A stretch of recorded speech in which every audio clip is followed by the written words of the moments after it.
Donc, je veux saluer tous ceux qui vont nous entendre ce matin, tous ceux qui nous ont rejoints sur Internet, ceux qui nous rejoindront. En tout cas, je veux les bénir dans le nom du Seigneur Jésus. Et nous allons ce matin nous réjouir à travers un thème que je trouve extraordinaire. C'est la bénédiction que Dieu veut donner à nos vies. Amen. Et nous avons déjà découvert à travers une étude biblique qui a été publiée il y a, je le crois, quelque temps. C'est un thème que nous avons abordé, les conditions d'une vie bénie en Dieu. Et pour cela, nous avons lu un texte dans le livre des Proverbes au chapitre 3, à partir du verset 1er. Et je vous inviterai à ouvrir vos Bibles et lire avec moi ce chapitre 3. Et nous allons lire à partir du verset 1er jusqu'au verset 12. Les conditions d'une vie bénie de Dieu. Et je crois que si je pose la question à tous ceux qui sont présents ce matin dans cette salle, comme à tous ceux qui vont nous entendre sur Internet, qui désire être béni de Dieu? Amen. Moi, je lève la main. Voilà, moi, je lève la main. J'ai à cœur, j'ai le souhait, j'ai le désir que ma vie, la vie de mon épouse, la vie de mes enfants, la vie de l'Église soit bénie de Dieu. Amen.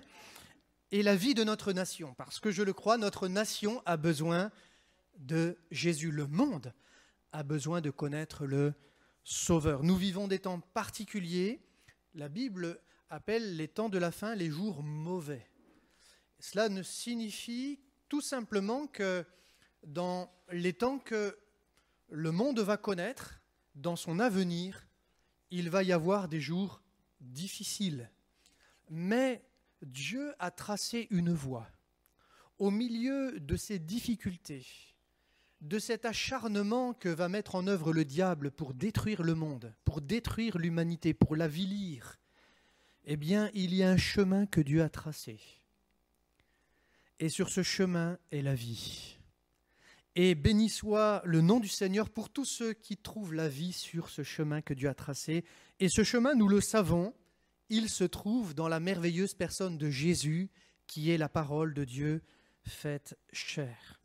Et c'est à travers la vie de Jésus que nous découvrons le merveilleux message de la Bible. C'est à travers la vie de Jésus que s'exprime d'une manière extraordinaire tout le message de la parole de Dieu, de la Genèse à l'Apocalypse.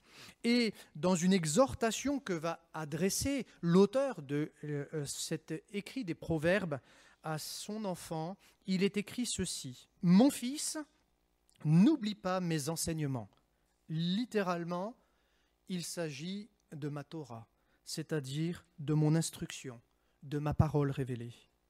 Et que ton cœur garde mes commandements. Alors là aussi, je vais tout de suite dire quelque chose parce qu'il est vrai qu'on vit dans une société où aujourd'hui de plus en plus il y a comme une révolte intérieure dans le cœur des hommes face à toute loi, face à toute autorité. Et malheureusement, ce qui existe dans notre humanité, cela existe dans la relation que les parents ont avec que les enfants ont avec leurs parents. Il y a une relation d'autorité entre un père, une mère et ses enfants, et pour autant, on voit que dans le cœur des jeunes générations, il y a comme un vent de révolte qui existe. Et on le voit au sein de notre génération, il y a une contestation, il y a une opposition systématique à toute forme d'autorité. Ici, pour autant, la Bible dit que ton cœur garde mes commandements. Et ce qui est beau, c'est que dans la Bible, lorsque Dieu nous adresse un commandement, dans la pensée biblique, dans la pensée hébraïque, un commandement, ce n'est pas simplement un ordre qui est donné comme ça. Fais ceci, fais pas cela. Fais comme ceci, ne fais pas comme cela. Non. La Bible emploie une manière d'exprimer la notion de donner un conseil à quelqu'un. Et c'est à travers la notion d'un commandement. En fait, quand Dieu nous adresse un commandement, il adresse un conseil à l'humanité. Et pourquoi sous la forme d'un commandement? Parce qu'il n'y a pas d'autre chemin. Il n'y a pas d'autre voie possible. Et c'est dans la mesure où on accepte la parole que Dieu nous dit que la vie de Dieu, à ce moment-là, imprègne nos cœurs et permet ainsi le changement dans nos vies. Et il est écrit au verset 2, « Car ils prolongeront les jours et les années de ta vie. » Oh, c'est une belle promesse, n'est-ce pas? Si on fait attention à la Bible, alors on peut avoir l'espérance d'une vie plus longue. C'est quand même mieux, n'est-ce pas, que de mourir jeune. Et ils augmenteront ta paix. Il y a deux choses, une promesse d'une vie plus longue et une paix, un bonheur, une quiétude, une tranquillité d'esprit qui va grandir chaque jour. Que la bonté et la fidélité ne t'abandonnent pas. Lis-les à ton cou, écris-les sur la table de ton cœur. Tu acquerras ainsi de la grâce et une raison saine aux yeux de Dieu et des hommes. Confie-toi en l'Éternel de tout ton cœur et ne t'appuie pas sur ta sagesse. Reconnais-le dans toutes tes voies et il aplanira tes sentiers. Ne sois point sage à tes propres yeux, crains l'Éternel et détourne-toi du mal. Ce sera la santé pour tes muscles et un rafraîchissement pour tes os. Honore l'Éternel avec tes biens et avec les prémices de tout ton revenu. Alors tes greniers seront remplis d'abondance et tes cuves regorgeront de mou. Mon fils, ne méprise pas la correction de l'Éternel et ne t'effraie point de ses châtiments. Car l'Éternel châtie ou corrige celui qu'il aime, comme un père l'enfant qu'il chérit. Amen. Et nous avions vu, évidemment, il y a de cela quelques enregistrements vidéo, quelques temps, la première partie de ce proverbe, le texte des proverbes, le verset 1 et 2. Et nous allons poursuivre dans les conditions d'une vie bénie en Dieu, à partir du verset 3 et 4, et ce sera l'objet de notre méditation ce matin. Il est écrit que la bonté et la fidélité ne t'abandonnent pas, lis-les à ton cou, écris-les sur la table de ton cœur, tu acquerras ainsi de la grâce et une raison saine aux yeux de Dieu et des hommes. Dans ce texte ici, il y a deux choses qui se conjuguent, deux mots importants au verset 3 qui nous parlent de la bonté et de la fidélité. Le mot bonté, en hébreu, chesed, nous parle de la miséricorde, de la compassion de Dieu. C'est plus exactement l'inclinaison du cœur de Dieu à vouloir le bien de chaque être humain. Il y a dans le cœur de Dieu un souci. Il y a dans le cœur de Dieu un intérêt particulier. Et ce qui est dans le cœur de Dieu, c'est votre bonheur. C'est notre bonheur. Dieu a tout mis en œuvre depuis la création du monde pour le bonheur et l'épanouissement de chaque être humain sur la terre. Nous pouvons nous poser la question, est-ce qu'aujourd'hui, je suis un homme heureux? Ici, dans la Bible, il est question que la bonté et la fidélité ne t'abandonnent pas. Et la bonté de Dieu, pardonnez-moi, est engendrée la grâce de Dieu. Cette fameuse grâce dont nous connaissons bien évidemment tous les effets dans la merveilleuse personne de Jésus. D'ailleurs, nous retrouvons ce principe que la grâce de Dieu découle de sa bonté et non pas l'inverse.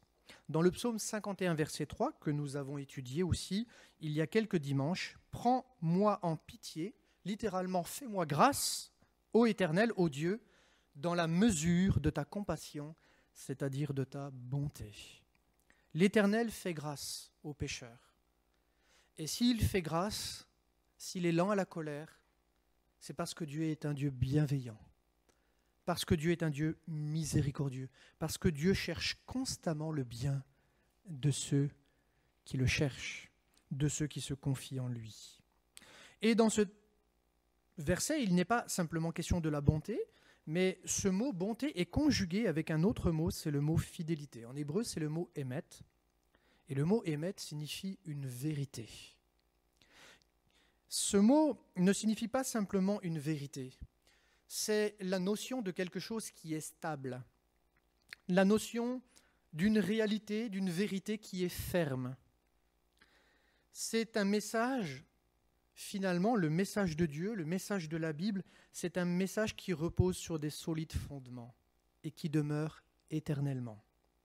Le message de la Bible, c'est un message qui nous parle de la fidélité. Voilà ce que le mot émet en hébreu, le mot fidélité, vérité, signifie. Et on retrouve d'ailleurs ces deux mots conjugués dans le psaume 25.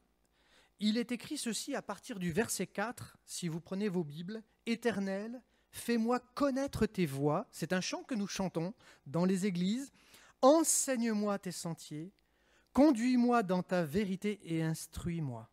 Car tu es le Dieu de mon salut, tu es toujours mon espérance, ô Éternel. Souviens-toi de ta miséricorde et de ta bonté, car elles sont éternelles.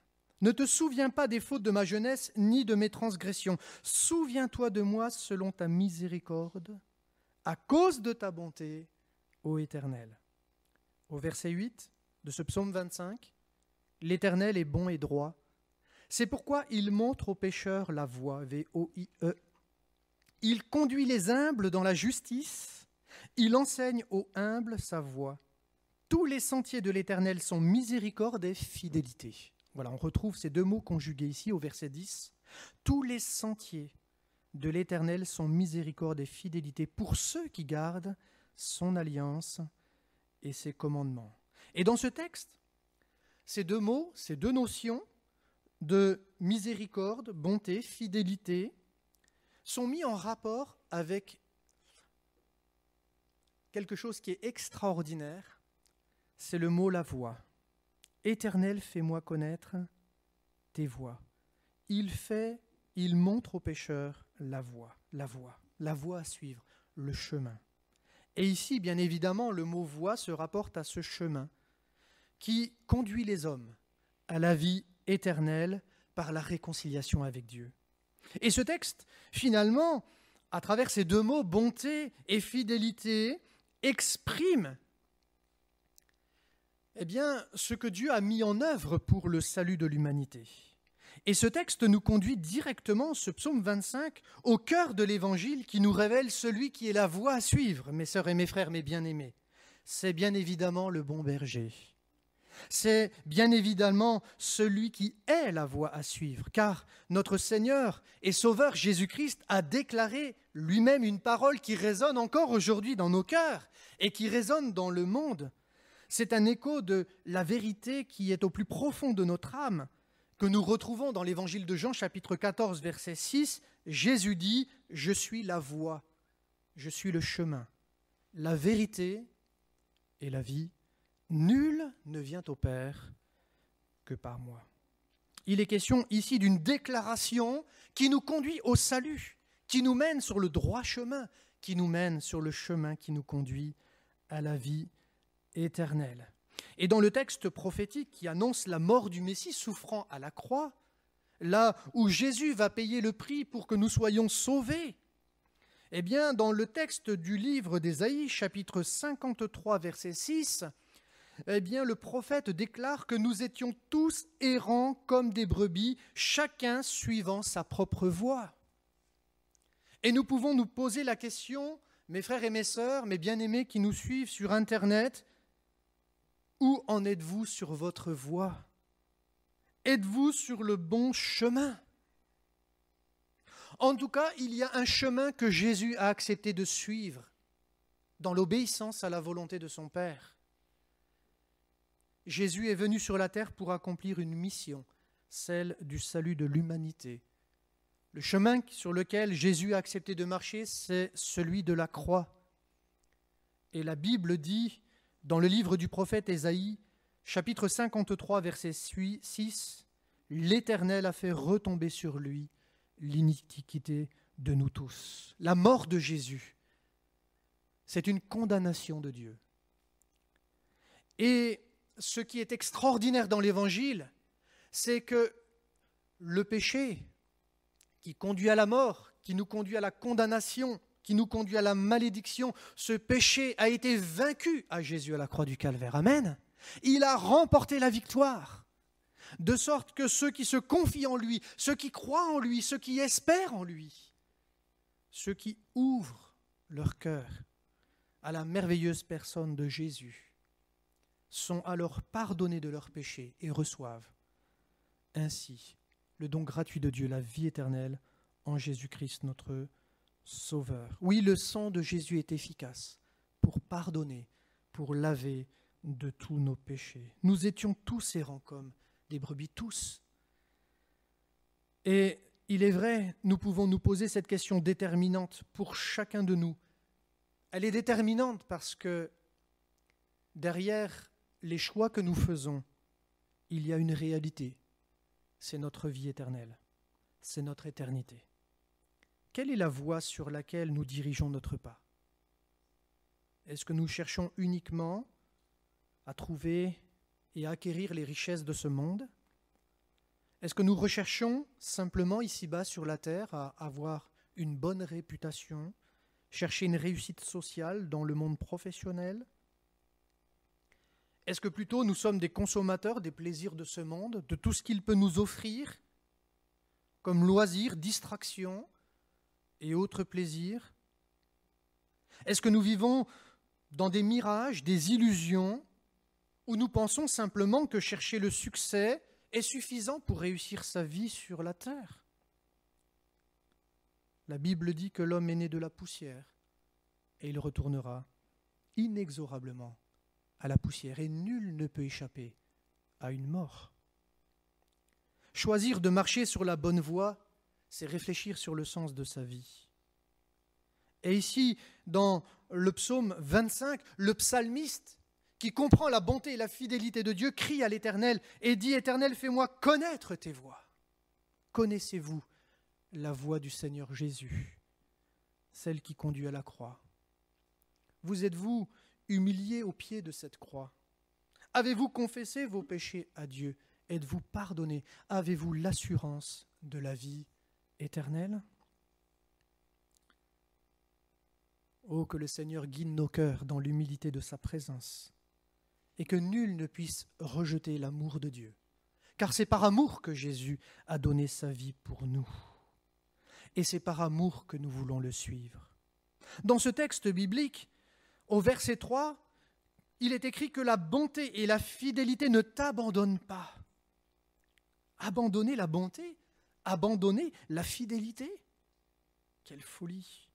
Abandonner, cela signifie laisser derrière soi, délaisser, quitter, mettre de côté, apostasier.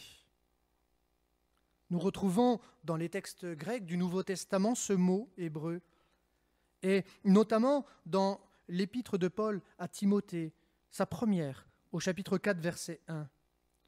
Et l'Esprit de Dieu dit expressément que dans les derniers temps, quelques-uns abandonneront la foi pour s'attacher à des esprits séducteurs et à des doctrines de démons. Dans l'Épître aux Hébreux, chapitre 3, verset 12, l'auteur adresse un courrier aux Juifs de Jérusalem et il est écrit « Prenez garde, frères, que personne de vous n'ait un cœur mauvais et incrédule, au point de se détourner du Dieu vivant, au point d'abandonner, de délaisser, de mettre de côté, de laisser en arrière la merveilleuse personne du Seigneur. » Nous sommes tellement préoccupés par les choses de la terre que l'homme naturellement, si on est honnête avec nous-mêmes, peut si facilement mettre Dieu de côté dans sa propre vie. Un peu de ceci, un peu de cela, un peu de trop de préoccupation de là, un peu trop d'intérêt dans tel domaine, un peu trop de distraction. Et petit à petit, l'éloignement est un processus qui se met en route dans nos cœurs. Ce n'est pas Dieu que nous devons délaisser, et encore à plus forte raison que nous voyons les temps dans lesquels nous vivons. Non, nous devons nous éloigner du mal et non du bien. Nous devons nous éloigner de l'iniquité, du péché, des attraits de ce monde, de la convoitise des yeux, de l'orgueil de la vie, de tout ce qui fait, vous savez, cette expression dans la Bible, la guerre à notre âme. Voici les domaines, oui, que nous devons fuir et délaisser, mais non pas la présence de Dieu.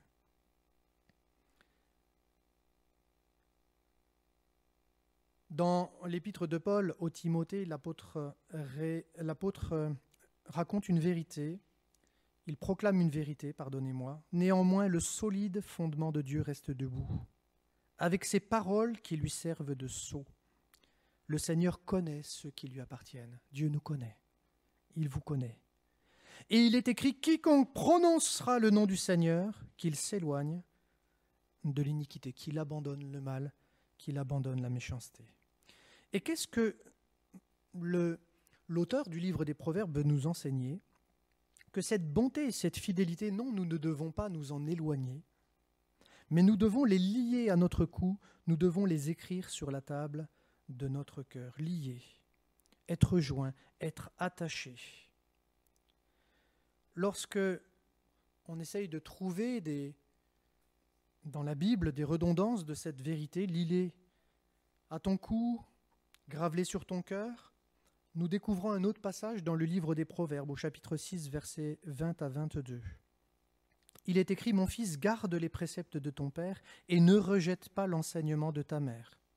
Lis-les constamment sur ton cœur, attache-les à ton cou, ils te dirigeront dans ta marche, ils te garderont sur ta couche, ils te parleront à ton réveil. » Vous savez, ce qu'on attachait au cou, c'était un joug tout simplement, un joug. Et c'est ce joug qui permettait à celui qui dirigeait un attelage, par exemple, de chevaux ou de bœufs ou d'autres. C'était grâce à ce joug et ces attelages que, à ce moment-là, le fermier pouvait faire avancer la herse sur son champ pour pouvoir ensuite le semer. Ici, ce que Dieu nous demande, c'est de porter ce joug de la parole de Dieu, et plus exactement de la bonté et de la fidélité. Que ce soit quelque chose qui soit attaché à nos cœurs. Seigneur, nous voulons être des hommes et des femmes bienveillants,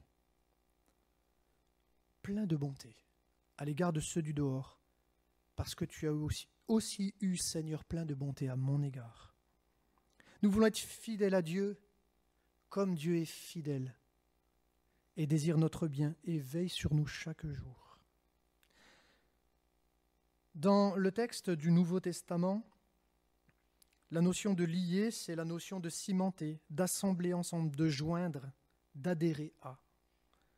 Et par exemple, Paul dira dans l'Épître aux Romains, chapitre 12, verset 9, que la charité soit sans hypocrisie, ayez le mal en horreur, attachez-vous fortement au bien. Nous retrouvons l'expression écrite d'écrire l'enseignement sur le cœur, écrire sur le cœur, graver sur le cœur, dans le livre du prophète Jérémie, chapitre 31, versets 31 à 34. Et c'est directement lié à la réalité de la nouvelle alliance. Il est écrit « Voici les jours viennent, dit l'Éternel, où je ferai avec la maison d'Israël et la maison de Juda une alliance nouvelle. Non comme l'alliance que je traitais avec leur père, le jour où je les saisis par la main pour les faire sortir du pays d'Égypte. Alliance qu'ils ont violée, quoique je fusse leur maître, dit l'Éternel. Mais voici l'alliance que je ferai avec la maison d'Israël. Après ces jours-là, dit l'Éternel, je mettrai ma loi au-dedans d'eux, je l'écrirai dans leur cœur, et je serai leur Dieu, et ils seront mon peuple. Celui-ci n'enseignera plus à son prochain, ni celui-là à son frère, en disant « Connaissez l'Éternel ». Car tous me connaîtront depuis le plus petit jusqu'au plus grand, dit l'Éternel, car je pardonnerai leur iniquité, je ne me souviendrai plus de leurs péchés. C'est un texte qui nous parle de la future rédemption du peuple juif au retour de Jésus. Je mettrai ma loi au-dedans d'eux, je l'écrirai dans leur cœur. Dieu nous a donné un cœur nouveau. Et le désir qu'il y a dans le cœur de Dieu, c'est que cette parole, elle soit inscrite dans nos cœurs. Pas simplement dans un livre que nous pouvons ouvrir journalièrement qui s'appelle la Bible, non. Dieu veut que cette parole que nous lisons soit plus que simplement des lettres imprimées sur des pages d'une Bible. Dieu désire que sa parole, son message, soit imprimé directement dans ce cœur nouveau qu'il forme, qu'il forge, qu'il façonne à son image. Et quelle sera la conséquence d'un cœur qui est façonné, travaillé par la parole de Dieu, qui se laisse interpeller par Dieu? Regardez le verset 4. Tu acquerras ainsi de la grâce et une raison saine, une intelligence saine aux yeux des hommes et bien évidemment aux yeux de Dieu. Acquérir, ou plus exactement trouver la grâce. Vous voyez, là dans ce texte biblique, il est question de la grâce de Dieu. Au sein même de la loi, il est question de la grâce. Oui, mes frères et mes sœurs, de la loi jaillit la grâce de Dieu. Avons-nous trouvé la grâce de Dieu? Cette grâce que nous découvrons dans les récits de la Bible, de la Genèse à l'Apocalypse, et qui se révèle dans la merveilleuse personne de Jésus notre Sauveur. Paul écrira à ce sujet à Tite, « Car la grâce de Dieu, source de salut pour tous les hommes, a été manifestée. Elle nous enseigne à renoncer à l'impiété et aux convoitises mondaines, et à vivre dans le siècle présent selon la sagesse, la justice et la piété, en attendant la bienheureuse espérance et la manifestation de la gloire du grand Dieu et de notre Sauveur Jésus-Christ, qui s'est donné lui-même pour nous, afin de nous racheter de toute iniquité et de se faire un peuple qui lui appartienne, purifié par lui et zélé pour les bonnes œuvres. » Dis ces choses, exhorte, reprends avec une pleine autorité, que personne ne te méprise. Amen. Tu acquerras ainsi de la grâce et une raison saine. Le mot « la raison » ici, c'est la notion de l'intelligence, de la prudence, de la perspicacité, de la sagesse. Et nous retrouvons dans le livre, par exemple, des Proverbes, chapitre 13, verset 15, un verset qui nous parle de cette raison. « Une raison saine a pour fruit la grâce, mais la voie des perfides est rude. » Dans le livre des Proverbes, chapitre 16, verset 22, il est encore écrit « La sagesse, c'est la notion de la raison, est une source de vie pour celui qui la possède, et le châtiment des insensés, c'est leur folie. » Et la folie et la sagesse sont toujours mis en relief, en opposition, en contradiction dans le texte des Proverbes. Et la Bible nous enseigne que finalement, accepter de marcher sur la voie de Dieu, c'est être un homme sage, un homme intelligent, avoir trouvé la grâce, la compassion de Dieu et être réconcilié avec lui. Alors que la folie, c'est s'éloigner de Dieu, ne pas vouloir être sur ce chemin, demeurer dans cet état de révolte et de rébellion à l'égard de Dieu, à l'égard des autres. Oh, que le Seigneur nous accorde, oui, la grâce de le connaître, de vivre sa parole et d'être transformé par son amour, que son nom soit béni. Amen. Alléluia. Gloire à Dieu. Seigneur, merci pour ta parole. Merci pour ta parole, Seigneur, et nous te prions qu'elle trouve vraiment un écho dans notre cœur. Non, nous ne voulons pas abandonner, délaisser cette bonté que tu nous as révélée en Jésus, cette merveilleuse grâce qui nous a été acquise à travers le sang de Jésus. Oui, Seigneur, nous ne voulons pas nous éloigner de la vérité. Ta parole demeure, elle est stable. Seigneur, merci pour ta parole qui nous éclaire, qui nous permet de demeurer sur le droit sentier.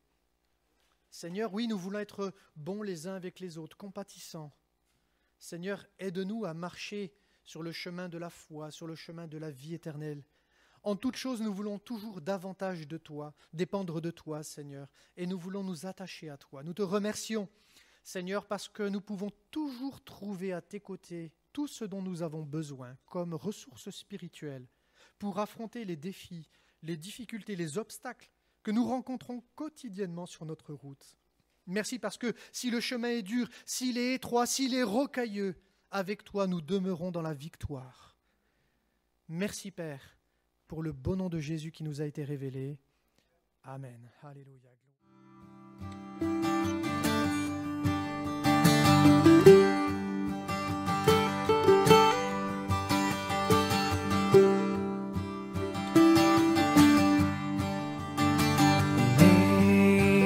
Amazing grace, how sweet the sound that saved a wretch like me.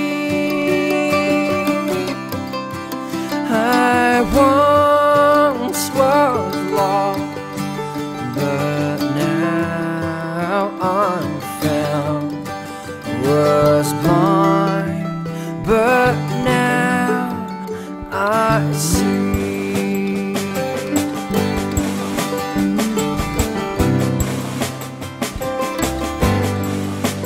'Twas grace that taught